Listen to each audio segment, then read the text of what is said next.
kan.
Assalamualaikum warahmatullahi wabarakatuh. Perkenalkan, nama saya Sinta Rohmatul Mustafa. Saya berasal dari SDN Sumberjo 1, Kecamatan Pelandaan, Kabupaten Jombang. Pada video kali ini, saya akan menjelaskan tentang menyambut usia balik fase B kelas 4 semester 1. Pada dasarnya, semua manusia akan mengalami pertumbuhan.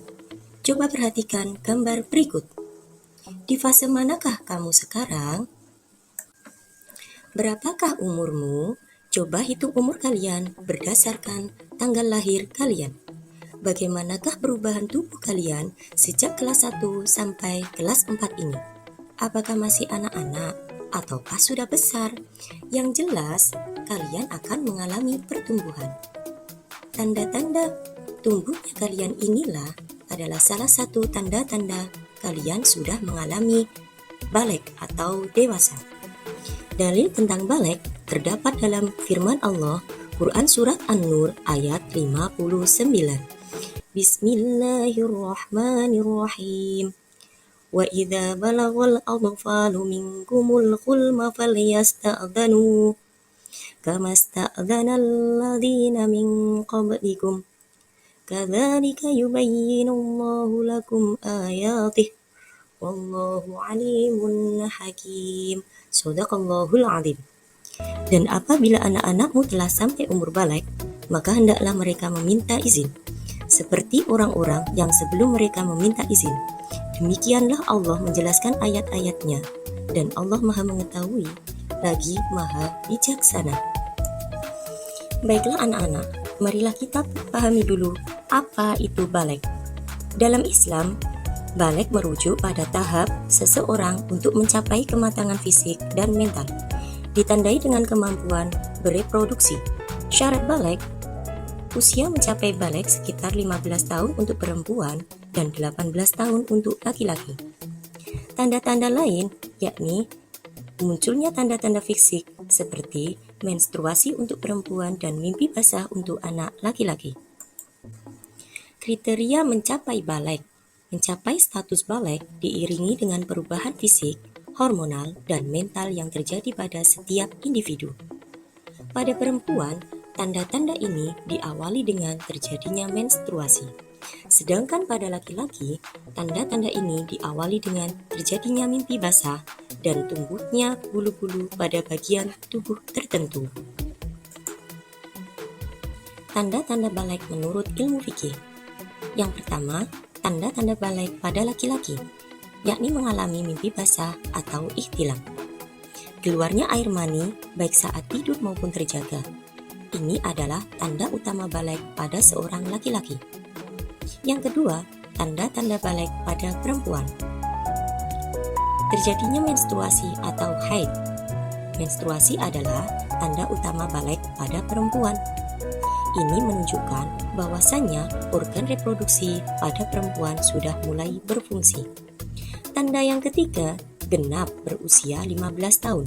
Jika tanda-tanda fisik seperti mimpi basah atau menstruasi belum terjadi, maka seorang laki-laki maupun perempuan dianggap baligh secara otomatis saat menginjak usia 15 tahun menurut kalender Hijriah.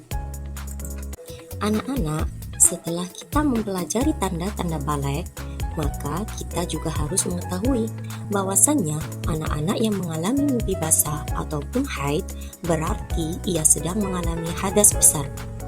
Untuk bersuci dari hadas besar dan kita melakukan ibadah seperti sholat dan membaca Al-Quran, maka kita wajib mandi terlebih dahulu.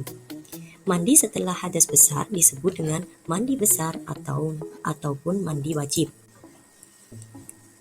Ketika kita mengalami hadas besar, maka kita diwajibkan untuk mandi besar atau mandi wajib.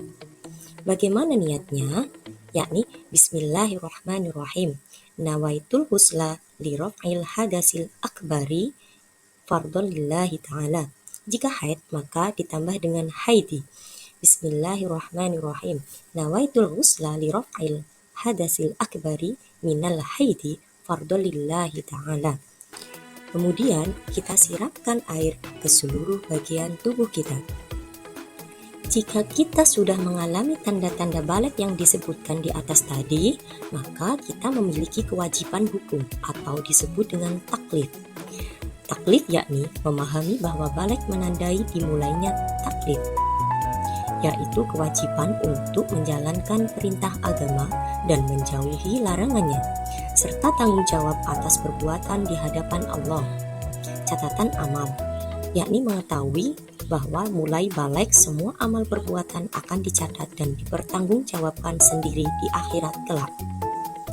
Mukallaf adalah orang yang sudah mencapai tingkat kedewasaannya atau baligh dan berakal. Larangan bagi orang yang sedang berhadas besar. Yang pertama, sholat. Orang yang sedang berhadas besar maka tidak diperbolehkan untuk melaksanakan sholat sebelum mereka mandi besar. Larangan yang kedua yakni melakukan tawaf. Dan larangan yang ketiga menyentuh ataupun membaca Al-Quran. Selanjutnya kita akan belajar tentang kewajiban dan tanggung jawab bagi anak-anak yang sudah mengalami masa baligh. Yang pertama, dalam hal ibadah. Misalnya, sholat, puasa, zakat, dan haji menjadi wajib bagi anak-anak yang sudah mengalami baligh. Yang kedua, yakni perilaku. Contohnya, menjaga moral, etika, dan tanggung jawab terhadap keluarga dan masyarakat. Yang ketiga, tentang hukum. Menjalankan hukum Islam secara penuh kesadaran, termasuk larangan dan kewajiban yang harus dilakukan oleh anak-anak yang sudah baligh. Implikasi balik pada ibadah. Status balik membawa perubahan signifikan dalam pelaksanaan ibadah bagi setiap individu muslim. Yang pertama, sholat. Wajib bagi individu balik untuk menjalankan sholat 5 waktu. Yang kedua, tentang puasa. Wajib bagi seorang individu yang sudah balik untuk berpuasa di bulan Ramadan. Yang ketiga, zakat. Wajib bagi individu balik yang memiliki harta mencapai 1 nisab untuk menunaikan zakatnya. Pertimbangan gender pada balik, yakni kesetaraan antara laki-laki dan perempuan. Status balik memiliki implikasi khusus bagi perempuan dan laki-laki dalam konteks hukum Islam. Pada perempuan, menjalankan kewajiban seperti menutup aurat. Pada laki-laki, memiliki kewajiban memimpin keluarga dan menjadi pemimpin yang adil. Pengecualian dan kasus khusus balik. Ada beberapa pengecualian dan dasar hukum yang terkait dengan status balik dalam Islam. Yang pertama, penyakit. Individu dengan penyakit tertentu mungkin tidak mencapai balik meskipun sudah mencapai usia. Yang kedua, kejadian. Beberapa kejadian seperti pernikahan, haji, dan peperangan dapat mengubah status balik seseorang. Yang ketiga, pendapat. Para ulama berbeda pendapat tentang beberapa kasus terkait balik. Hikmah mempelajari balik. Mempelajari konsep balik dalam Islam membawa berbagai hikmah yang paling penting, baik bagi segi spiritual, moral, maupun seksual. Berikut adalah beberapa hikmah yang dapat diambil dari kita mempelajari balik. Yang pertama yakni kesadaran akan tanggung jawab. Yang kedua, peningkatan kualitas ibadah. Yang ketiga, penanaman nilai-nilai moral dan etika. Yang keempat, kesiapan sosial. Dan yang kelima, kesadaran akan kehidupan di akhirat kelak. Yang keenam, pendidikan dan pembelajaran berkelanjutan. Yang ketujuh, penghormatan terhadap orang tua ataupun guru. Yang kedelapan, pengendalian diri. Dengan memahami hikmah-hikmah ini, diharapkan setiap individu yang belajar tentang balik akan lebih siap menghadapi masa pubertas dan menjalani tanggung jawab dan terus berkembang menjadi muslim yang lebih baik dan lebih taat. Kesimpulan dan pokok pembahasan pelajaran kali ini. Memahami konsep balik dalam Islam sangat penting untuk menata diri menuju kedewasaan dan menjalankan tanggung jawab. Yang pertama, bimbingan. Mendapatkan bimbingan dari orang tua, guru, dan ulama untuk memahami balik. Yang kedua, pengetahuan. Mencari ilmu dan pengetahuan tentang balik dan kewajibannya.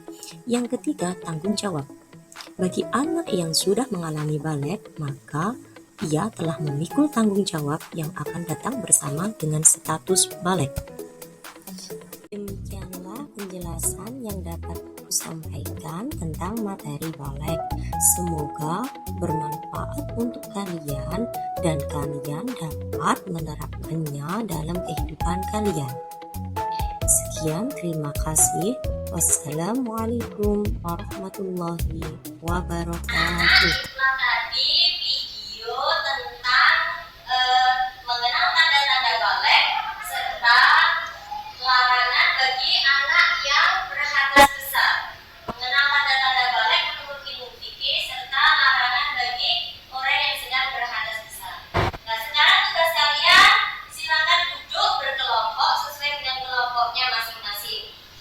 Untuk kelompok 1 nomor absen 1 sampai 3. Kelompok 2 nomor absen 4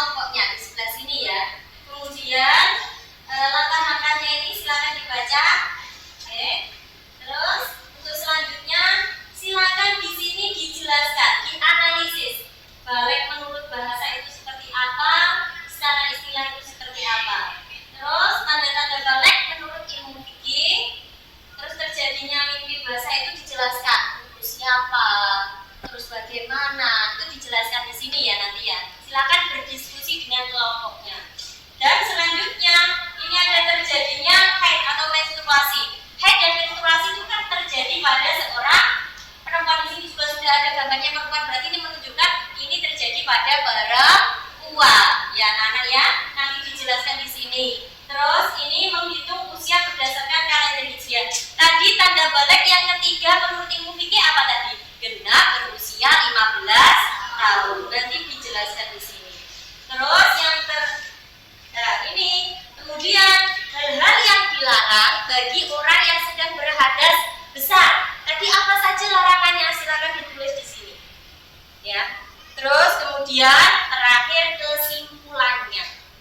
Nanti anak-anak silakan mengerjakan.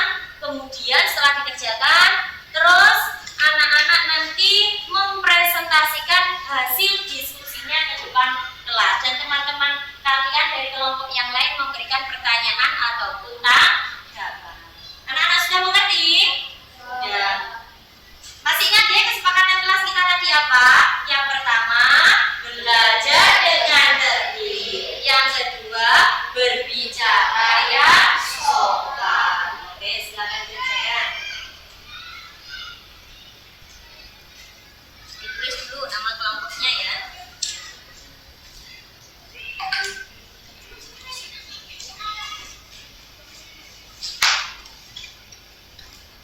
Anak-anak bisa mencari di buku PAI ya. Di buku PAI-nya dibuka dicari atau mencari referensi yang lain melalui internet ya, internet ataupun YouTube. Oke. Silakan ditulis dulu.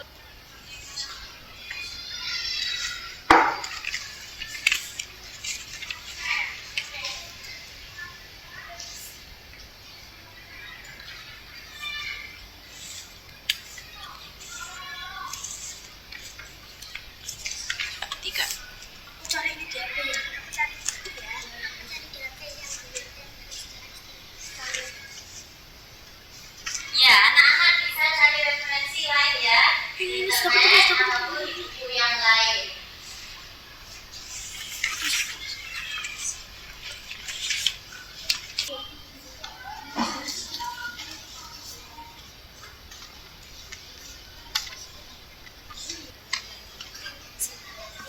Dalam hukum Islam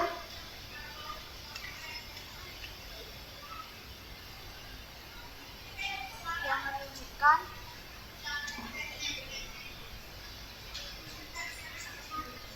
seorang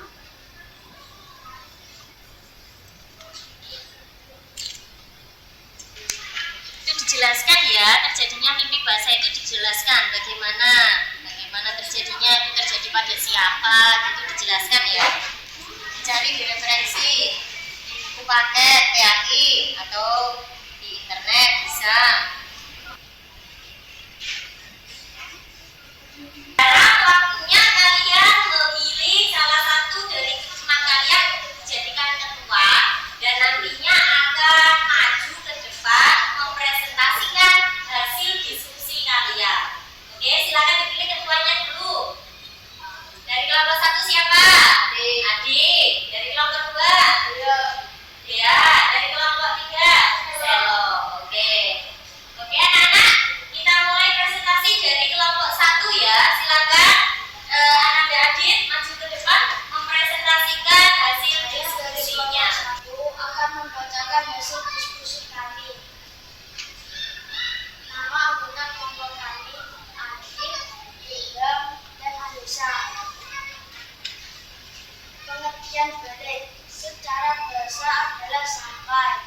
Secara istilah adalah kedewasaan bagi seorang muslim. Tanda-tanda balik menurut ilmu fikih: 1. Haid, 2. Mimpi basah, 3. Genap berumur 15 tahun. Terjadinya mimpi basah. Mimpi basah terjadi pada laki-laki. Mimpi basah mengeluarkan mani. Mimpi basah merupakan tanda bahwa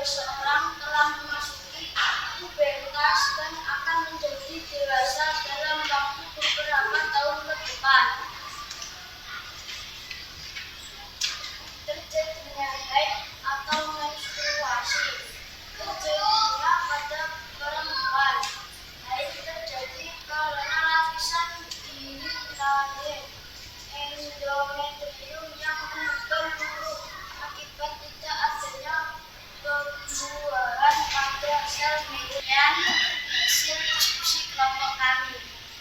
Ya, anak-anak, selanjutnya silakan dari kelompok 2 atau 3 memberikan pertanyaan ataupun tanggapan untuk presentasi dari kelompok 1. Apa anak yang sudah kita tapi belum mengalami mimpi basah dan dia juga belum berusia 15 tahun dinyatakan sudah balik? Oh iya, ada satu pertanyaan dari kelompok 3 yang diwakili oleh Selo.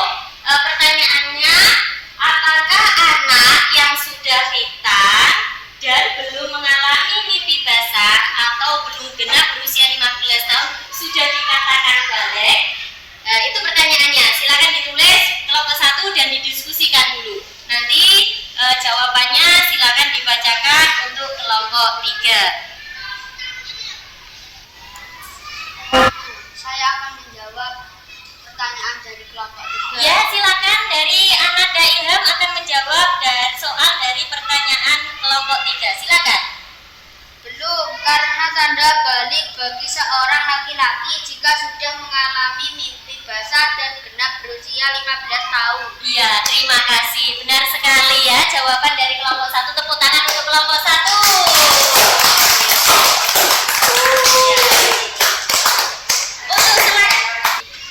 Untuk selanjutnya mungkin dari kelompok yang lain, kelompok 2 mau memberikan tanggapan atau pertanyaan?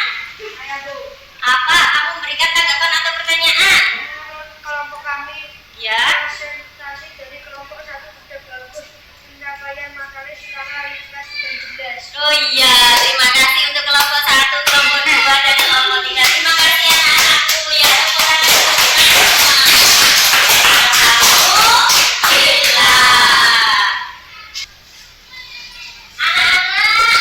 kalian tadi sudah berdiskusi bersama, sudah mempresentasikan hasil diskusi kalian satu persatu per kelompok. Terima kasih dan kelompok lain juga sudah memberikan tanggapan ataupun pertanyaan. Terima kasih untuk anak-anak hebat. Tepuk semangat.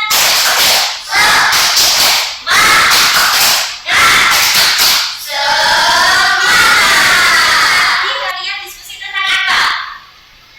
Ya, menyambut usia balik. Apa lagi? Ayo, coba angkat tangannya. Tadi kita belajar tentang apa? Mengenal tanda-tanda balik menurut Ibu Vivi. Yang pertama apa? Mimpi basah. Yang kedua, haid atau menstruasi. Yang ketiga, genap berusia 15 tahun. Nah, kita akan memberikan penguatan lagi apa sih kesimpulan dari pembelajaran kita pada pagi hari ini. Yang pertama, pengertian balik. Balik secara bahasa artinya sampai. Kalau secara istilah, balik itu adalah kedewasaan bagi seseorang muslim, bagi laki-laki yang ditandai dengan mimpi basah dan perempuan ditandai dengan haid atau menstruasi. Coba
tapi itu namanya darah istihadah atau penyakit ya.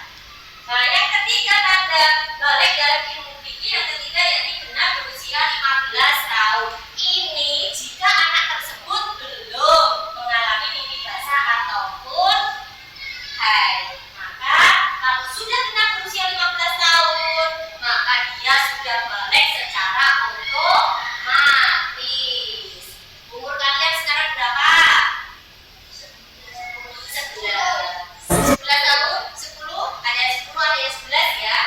Untuk selanjutnya, nah, anak yang sedang mengalami haid atau mimpi basah berarti dia sedang mengalami hadas besar. Nah, kalau dia sudah berhadas besar, maka cara mencucikannya tidak bisa dengan berwudu ya, tapi harus dengan mandi besar. Bagaimana caranya mandi besar? Apa sama seperti mandi-mandi biasa? Tidak. Mandi besar itu ada tata caranya ya. Yang pertama membaca niat. Nah, niatnya bagaimana tadi? Niatnya tadi bagaimana? Nawaitul muslahirofil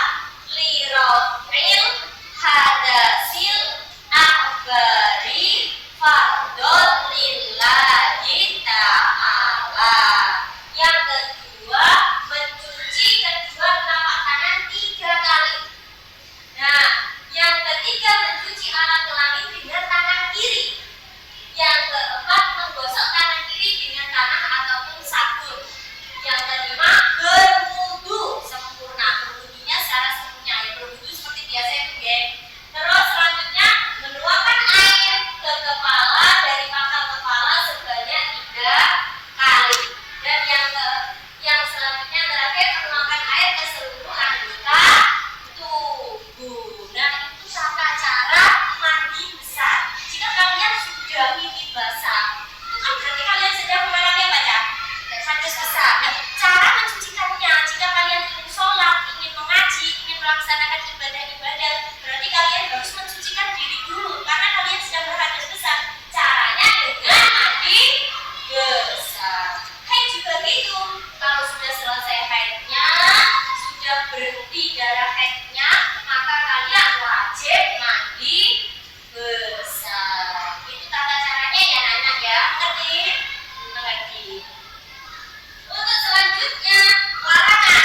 Kalau kalian sedang berhadas besar, kalau perempuan sedang mengalami haid dan laki-laki sedang mimpi basah atau ikhtilam dan belum bersuci, maka kalian dilarang untuk sholat. Yang pertama, gak boleh ya. Kalau kalian haid terus sholat itu tidak boleh, oke? Yang kedua, membawa ataupun menyentuh Al-Quran. Itu gak boleh ya. Mengaji gak boleh. Kalau membawa saja tidak boleh. Harus suci dulu baru boleh. Terus yang keempat, berdiam diri di masjid atau iktikaf juga gak boleh. Bu, kalau ke masjid boleh apa enggak? Kalau ke masjid itu boleh. Kalau itu misalnya ikut pengajian apa, kita mendengarkan saja boleh. Yang penting jaraknya tidak sampai tembus, tidak sampai mengotori area masjid. Tapi kalau bisa nunggu suci dulu ya. Kalau sudah suci baru bisa ikut haji. Terus yang keempat, tawaf. Tawaf ini apa sih tawaf itu? Mengelilingi Ka'bah sebanyak 7 kali. Itu di apa? Itu rukunnya haji. Ya, jadi kalau orang itu haid waktu ibadah haji, berarti dia dilarang untuk melaksanakan tawaf. Anak-anak, itulah tadi kesimpulan pembelajaran kita pada pagi hari ini. Bagaimana pembelajaran hari ini dengan Bu Sinta? Menyenangkan? Ya, menyenangkan. Alhamdulillah ya.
belajar tentang balik. Biar apa? Biar nantinya kalian sudah siap menghadapi balik itu sendiri, ya. Karena orang yang sudah balik itu memiliki kewajiban yang harus dilaksanakan.